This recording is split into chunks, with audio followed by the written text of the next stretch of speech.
What's up? Welcome back to Awaken. I'm Brody. I'm here to awaken you. Today, I want to talk about my own personal experience I had back in 2016 while I was traveling the world, and I had this spiritual awakening experience that changed my life. So I was in Dubai, left my friend who I was traveling with. I was flying back to Bali, and I had hotels booked, I had flights all booked, even flights for after Bali, where I was going next, was all booked. So I got to Bali, to the airport, and I landed. And as I get to the counter, the guy looks at my passport and he's staring at me. And he's got this look on his face like something's up. And I have no idea what he's thinking, right? So all of a sudden he points to another guy, the other guy comes over to him. They start discussing about my passport. I still have no idea what's going on. They say, come with us, you have to come into this room with us. And obviously there's the language barrier too, so they weren't really letting me know what's going on yet.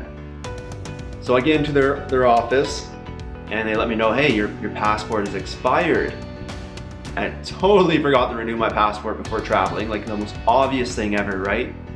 So he said that they couldn't let me into the country and I'll have to sit here in this room, which is literally a room with a chair in it, all white walls, nothing in it. So I had to sit in this chair for hours, which felt kind of like being in jail or something, while they kind of figured out what they could do with me. Anyhow, this led to them having to send me back to the airport I came from, which was in Malaysia, which was the connecting flight from Dubai.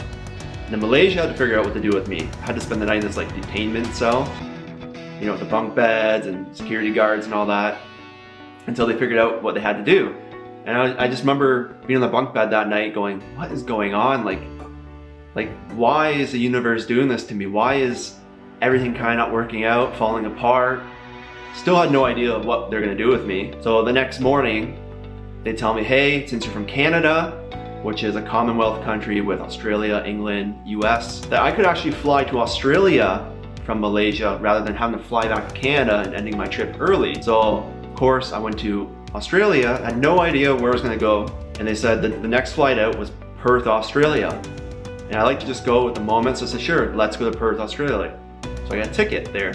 Then I remember them walking me to the airplane. I was in cuffs, 2 security guards, 1 on each side, walking me onto the airplane, sitting me down. I felt like I was like a fugitive or something. And then that flight took off, started flying towards Perth, Australia. I remember flying there and seeing Australia down below through the windows and just thinking, wow, here we go. None of this was planned whatsoever. Had no Airbnb or nothing booked yet, because I just went from the cell in Malaysia onto the flight. Flight lands, and I get in the airport at Perth, and I go to Airbnb and I look up places to stay, last second places, right? And I found a guy, his name was Steve, who had an Airbnb down near the ocean, the water. So eventually this led me to booking a camper car to stay in. It's like these cars, they're called Wicked Campers, and they already have a bed set up in it.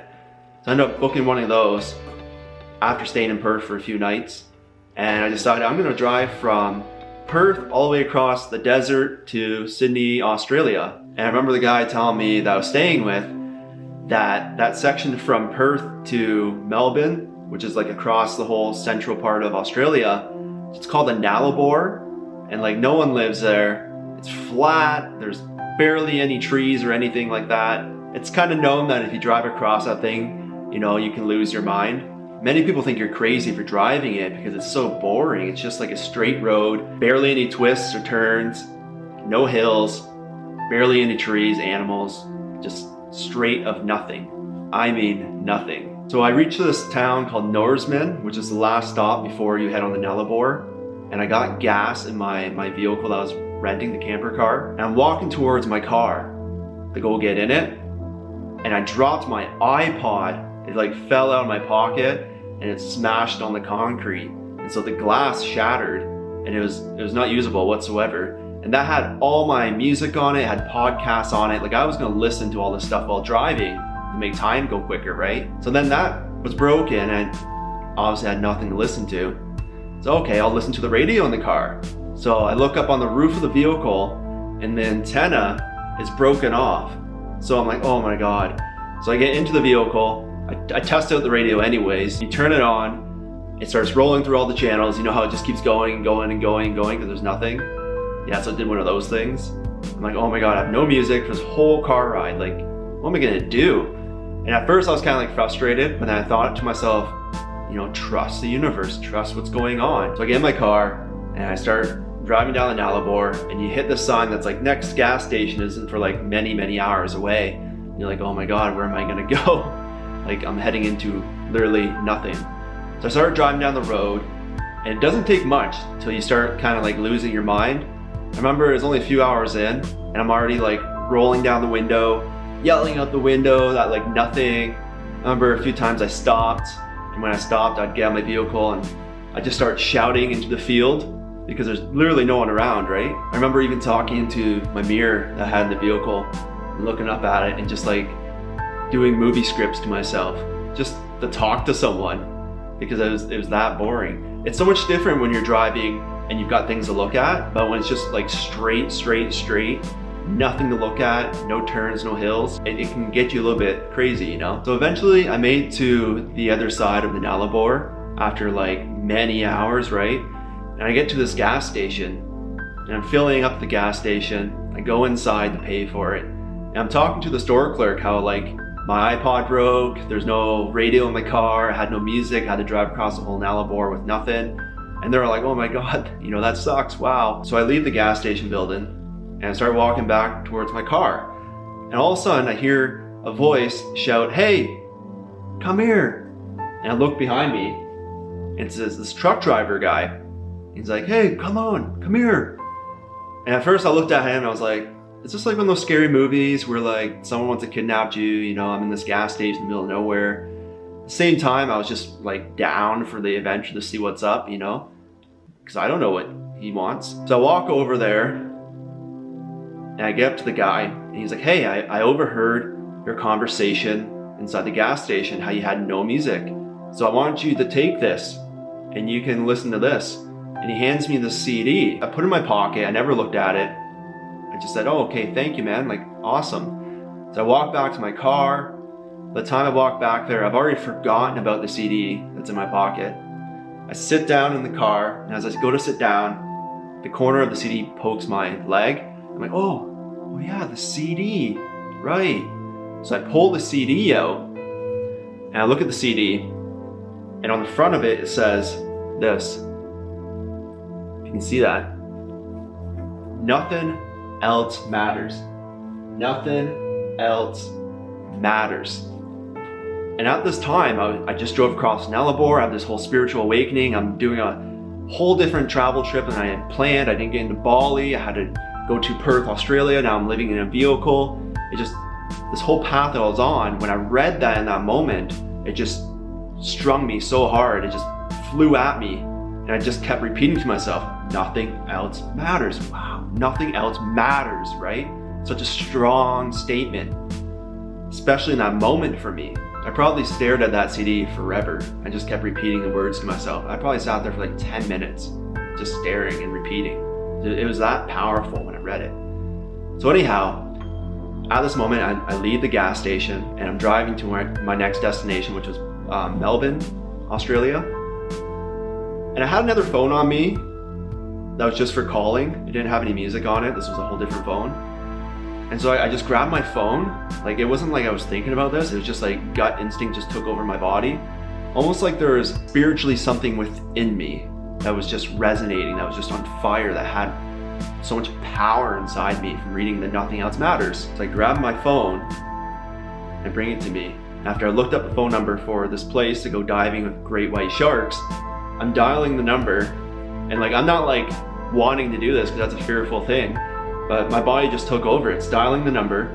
They pick up, hey, hello, you'd like to get in? And right away I'm just like, hey, can you get me in like tomorrow? Like, it was just right away I wanted to go do this. They're like, oh yeah, sure, we can get you in. And as I'm doing this, my hand's shaking on the phone because I don't want to do this, you know? This isn't something I want to just go sign up for, but the nothing else matters took over my body.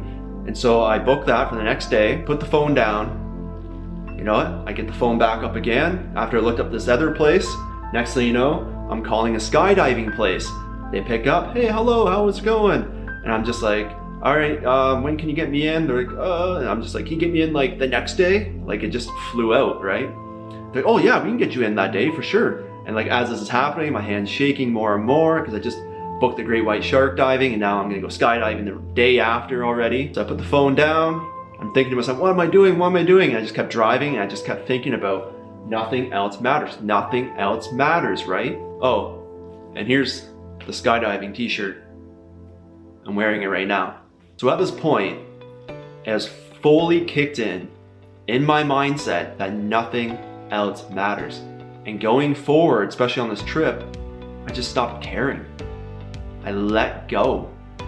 I was just down for whatever, because you got one life, right? So the rest of this adventure led me to New Zealand, Tasmania, the eastern side of Australia, and I kept living in the vehicle too. I actually lived in the vehicle for 30 days by myself. I can tell you one thing, if you ever live in a vehicle by yourself, especially for many weeks or months, it will change who you are big time. You'll see the world so differently because you are alone, you're by yourself. This is now forcing you to have to get out there, talk to people, do things that maybe you aren't as comfortable doing, and you really get to know yourself. You become best friends with yourself. So now nothing else matters. That was 2016. Fast forward now to 2020, literally like a week ago. I'm having a shower and randomly a thought just comes to my head. Hey, go pull out that CD from that trip and go look at it. And I just had this feeling, it was just like took over my body, right? So I get out, I go into my closet, I have to dig for it because it's underneath a bunch of stuff. I finally find it. And as I look at the CD, I'm blown apart by what it says on it. But literally, it says my wife's last name. It's crazy. I've looked at the CD so many times and never noticed that name. It says Goddard's Music. That's where the CD was bought from. It's crazy. So 2016, obviously I wasn't with her. Fast forward 4 years from now, we're married, and her name's been on the CD. There's nothing else matters. This defining moment of my life on that trip. What are the chances of her last name being on the CD? Seriously. And that's how magical life is, how magical the universe is. And everything connects. And it connects at levels that are so complex, hard to believe. I full on believe this is not just by coincidence. This is connecting the dots. This was in my face the entire time. Can't imagine if I saw it at that time too. So I leave you with this. Nothing else matters. It really doesn't. Nothing else matters. Nothing else matters. You can control everything in your life, but you can't control the time left on this planet for yourself. Do not waste it. Go make it count. Do things that excite you right now. You need to realize that you really have nothing to lose, but you have so much to gain if you take that risk. So start living your life. Maybe you'll have a crazy nothing else matters experience like mine. I just thought the story was really cool, how it connects, how that changed my life, that whole phrase. I went and did things I would never do. Just the words were so powerful. And then later in life, it just happens to have my wife's last name on that CD. You can think it's coincidence.